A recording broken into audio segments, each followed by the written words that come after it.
તો આજે ભારત અને ન્યૂઝીલેન્ડ વચ્ચે કાંટેકી ટક્કર જામવાની છે અને ક્રિકેટ રસિકોમાં એક ઉત્સાહનો માહોલ જોવા મળ્યો છે। જામનગરમાં પણ કહી શકાય કે ક્રિકેટ રસિકોમાં એક ઉત્સાહનો માહોલ જોવા મળ્યો છે। જામનગરમાં ક્રિકેટ પ્રેમીઓને ભારત જીતે તેવી આશા। જામનગરનું ગૌરવ ક્રિકેટર રવિન્દ્ર જાડેજા ઉપર ક્રિકેટ પ્રેમીઓને ગર્વ છે।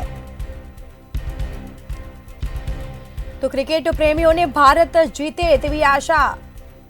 આ સાથે જ ક્રિકેટ રસિકોમાં ભારે ઉત્સાહ જોવા મળ્યો છે। આજે ભારત અને ન્યૂઝીલેન્ડ વચ્ચે કાંટેકી ટક્કર જોવા મળવાની છે। તો આ સાથે ક્રિકેટ રસિકોમાં પણ ઉત્સાહ છે, જેમાં જામનગરનું ગૌરવ ક્રિકેટર રવિન્દ્ર જાડેજા ઉપર ક્રિકેટ પ્રેમીઓનો ગર્વ। જામનગરમાં ક્રિકેટ રસિકોમાં એક ઉત્સાહનો માહોલ, જેમાં આજે ભારત અને ન્યૂઝીલેન્ડ વચ્ચે કાંટેકી ટક્કર જામવાની છે।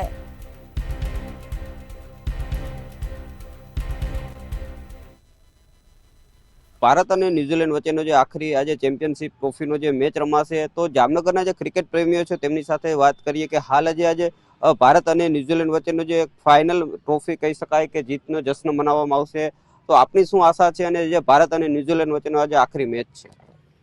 આપણી આશા છે કે આજે ઇન્ડિયા એકદમ સારી રીતે જીતે। એમાં આપણા તમામ ટોપ પ્લેયર્સ બહુ સારો પરફોર્મન્સ કરે, જેમ કે રોહિત શર્મા, શુભમન ગિલ, વિરાટ કોહલી, શ્રેયસ અય્યર, અને આપણે બોલિંગ ઓલરાઉન્ડર અને બોલર્સ આપણું છે અને સ્પેશિયલી સ્પિનરમાં વરુણ ચક્રવર્તી, રવિન્દ્ર જાડેજા, જે આપણે જામનગરના છે, એ બધા સારું રમે અને આપણે એકદમ સારી રીતે આ જીતને હાસિલ કરીને હવે જશ્ન મનાવી।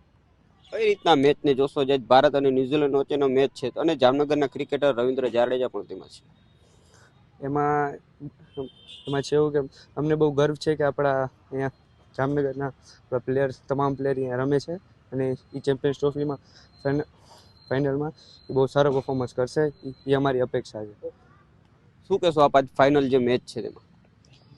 મારી આશા છે કે આજે ઇન્ડિયા જીતે અને અમે બધા ભેગા મળીને મેચ જોવાના છીએ। અને ટોપ ઓર્ડર્સ ઇન્ડિયાના જે શુભમન ગિલ, રોહિત શર્મા અને ઓપનિંગમાં જે સારું સ્ટાર્ટ આપે ઓપનર, અને વિરાટ કોહલી, કે રાહુલ ને બધા સારું કરે। આપ પણ એક ક્રિકેટર છો, શું કહેશો? હું એક ક્રિકેટર છું, પણ ઇન્ડિયા આજે જીતે એવી મારી આશા છે આજે, અને ચેમ્પિયન ટ્રોફી આપણે ઘરે લઈ આવી એવી આશા।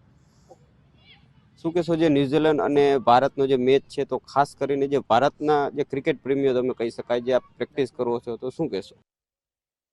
અત્યારે તો અમે એઝ અ ક્રિકેટર જ વાત કરી છે, પણ જ્યારે મેચ ચાલુ હોય ત્યારે એઝ અ પ્રેક્ષક જ અમે જોઈએ છીએ અને અમે એ જ આશા રાખીએ છીએ કે ઇન્ડિયા જીતે અને ખૂબ સારું ચેમ્પિયન ટ્રોફી ઇન્ડિયામાં લઈ આવે। જીતનો જશ્ન મનાવશો? કઈ રીતના જશ્ન મનાવશો? હા, એટલે ઘરે બેઠા ફેમિલી સાથે આખો મેચ જોશી અને ઇન્ડિયા જીતશે તો આખા ભારતને ખુશી થશે અને ચેમ્પિયન્સ ट्रॉफी ઘરે આવે એવી આશા છે। आप क्या कहेंगे जो भारत और न्यूजीलैंड का जो मैच है उसके लिए? हम यही आशा रखते हैं कि इंडिया जीते। 2017 का जो फाइनल हारे थे उसको बुला के इस साल नई शुरुआत के साथ इस साल जीते चैंपियंस ट्रॉफी इंडिया। काफी मैच भी जीत चुका है और फाइनल में चैंपियनशिप में जो पहुंच चुका है, आप क्या कहेंगे इसके लिए? इंडिया इस टूर्नामेंट में पूरी तरह डोमिनेट करके फाइनल पहुंचा है, तो फाइनल जीतने के भी ज़्यादा चांस है। कैसा कितना रन होगा आज? कुछ आपको ऐसे जो आपके दिमाग से वो पता चलता है कि क्यों? इंडिया ने लगभग अपने सारे मैचेस तो दुबई में खेले, तो उनको पिच के बारे में पता होगा, ग्राउंड के बारे में पता होगा, तो जीतने के चांस ज़्यादा इंडिया के।